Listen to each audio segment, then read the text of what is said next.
मराठवाडा शिक्षक संघाचे अध्यक्ष आदरणीय सूर्यकांत संग्राम विश्वासराव यांच्या नेतृत्वाखाली लातूर जिल्ह्यातील 1 नोव्हेंबर 2005 पूर्वी नियुक्त व नंतर 100% अनुदानावर आलेल्या शाळेतील कार्यरत कर्मचाऱ्यांना दिनांक 27 फेब्रुवारी 2025 च्या माननीय मुंबई उच्च न्यायालयाच्या आदेशानुसार जुनी पेन्शन योजना लागू करण्यात यावे यासाठी प्राथमिक माध्यमिक उच्च माध्यमिक विभागातील सर्व कर्मचारी यांनी दिनांक 9 एप्रिल 2025 रोजी बुधवारला प्राथमिक शिक्षणाधिकारी माननीय फुटाणे मॅडम जिल्हा परिषद लातूर, माध्यमिक शिक्षणाधिकारी माननीय मापारी साहेब जिल्हा परिषद लातूर तसेच शिक्षण उपसंचालक माननीय गणपतरावजी मोरे यांच्यासोबत शेकडो पेन्शन पीडित शिक्षकांसमवेत विचार विनिमय करून पेन्शन योजना प्रस्ताव दाखल करण्यात आलाय।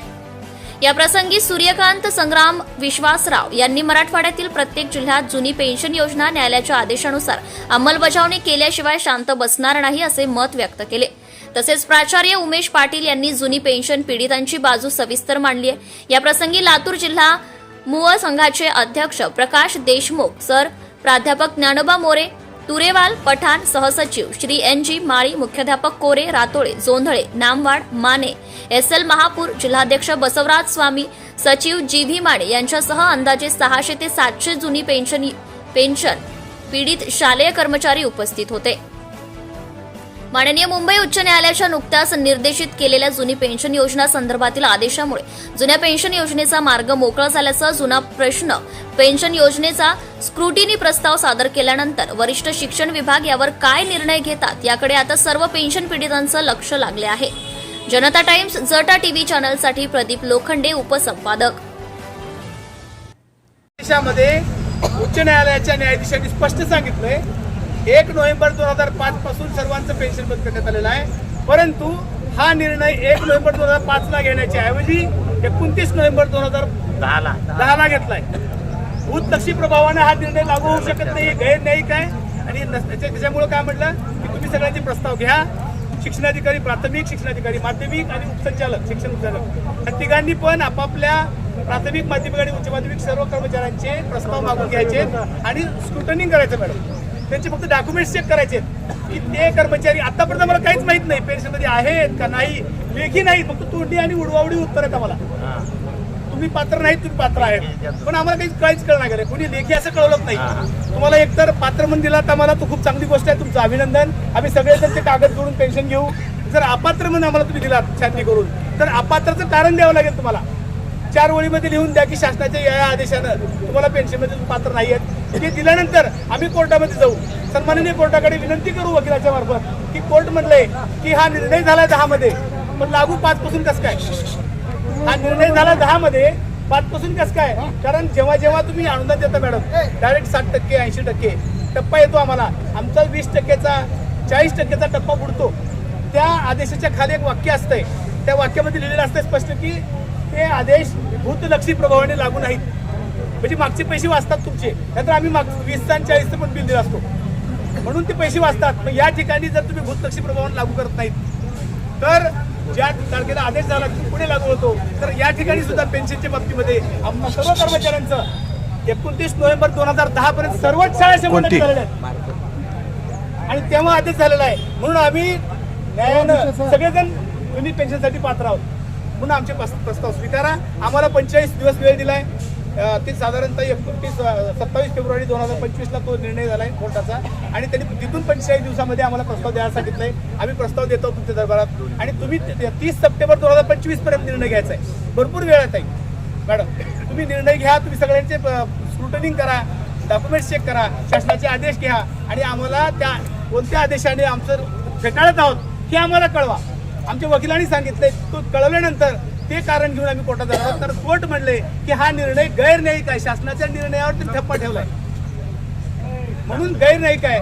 मग त्या माध्यमातून आम्हाला सर्वांनाच पेन्शन मिळू शकते। आता बऱ्याच लोकांना पेन्शन मिळालं, 5 पूर्वी जाहिरात असलेल्या लोकांना पेन्शन भेटलं, 5 पूर्वी शिक्षण सेवक असलेल्या पेन्शन भेटलं, 5 पूर्वी पण ती जाहिरात असलेले लोक सरकारी कर्मचारी होते, आम्ही निम सरकारी आहोत। सरकारी आणि निम सरकारी कायद्याच्या कसोटीमध्ये असं भेदभाव करता येत नाही। इथं देशामध्ये संविधानाचं राज्य आहे, इथं कायद्याचं राज्य आहे, इथं कुणाचं ही हुकुमशाही नाही आहे। एकाला लागू करतो, फक्त सरकारला लागू करतो, निम सरकार नाही।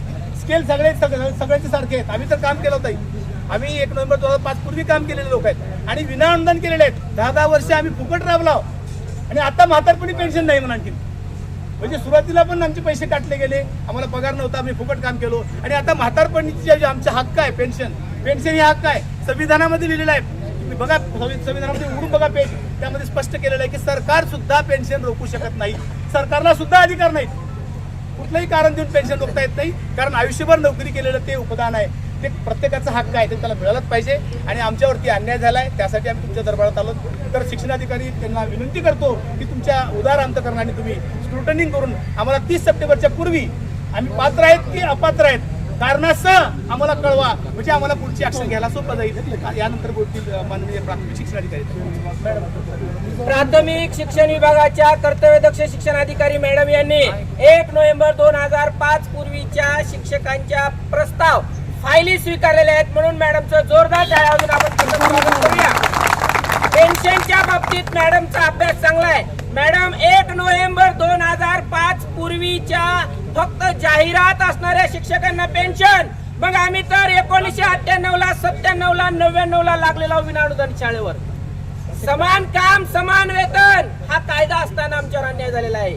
आम्ही दिल्ली सुप्रीम कोर्टात आहोत, या ठिकाणी बरेच निर्णय आमच्या बाजूने आलेले आहेत. आपला अभ्यास चांगला आहे, याबद्दल मी आपलं अभिनंदन करतो आणि आम्हाला आपण मार्गदर्शन करावं अशी आपल्याला विनंती करतो. नमस्कार. कोर्टाचा हा जो निर्णय आहे आताच माझ्याकडे आलेला होता, मी पण तो वाचला आहे.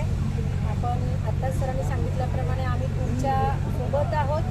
तुम्हाला ज्या ज्या गोष्टी शक्य होतील, जे जे फायदे होतील ते आम्ही 100% देण्याचा प्रयत्न करू. आपले जे काय प्रस्ताव आहेत, फक्त एक अडचण अशी असते की या न्यायालयाच्या याच्यामध्ये पार्टी 17 जण आहेत. 17 जण आहेत म्हणजे शासन पण आहे आणि शासनाकडनं पण आपल्याला एक आदेश येणं गरजेचं आहे. मुद्दा राहून गेलाय या निर्णयामध्ये, असं जजमेंटमध्ये उल्लेख केलेला आहे.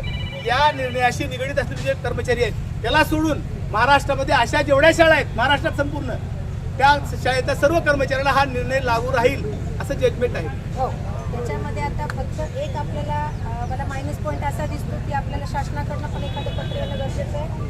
आपण पूर्ण तुमचे सर्व प्रस्ताव स्वीकारू, त्याची तपासणी चालू करू, दरम्यान शासनाकडे एक पत्र पाठवून देऊ की अशी अशी याचिका झाली आहे, त्याच्यामध्ये असा निर्णय दिलेला आहे, त्या अनुषंगाने मार्गदर्शन करा.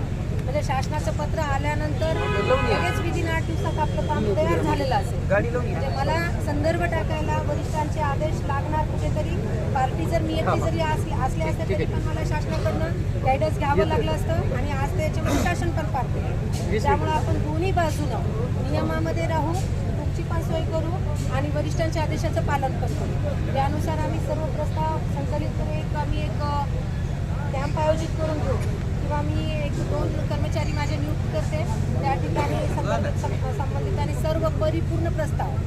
एक लक्षात घ्या की हे आपल्या तुम्ही म्हणल्यासारखं जीवन मरणाचा प्रश्न म्हणायला हरकत नाही. त्याला फ्लॅग लावा व्यवस्थित, ज्या ज्या काही गोष्टी आहेत ते संपूर्ण परिपूर्ण प्रस्ताव द्या. फ्लॅग लावून एखादा कागद कमी राहिला जास्त राहिला असं नको. इतर प्रकरणं जी असतात कार्यालयाची त्याच्यामध्ये त्रुटीसाठी आम्ही तुम्हाला पत्र देऊ शकतो, ही त्रुटी पूर्तता करा, आपला प्रस्ताव अमान्य. पण इथं तसं होणार नाहीये.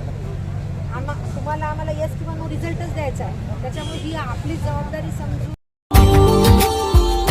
Subscribe now and press the bell icon. Never miss an update.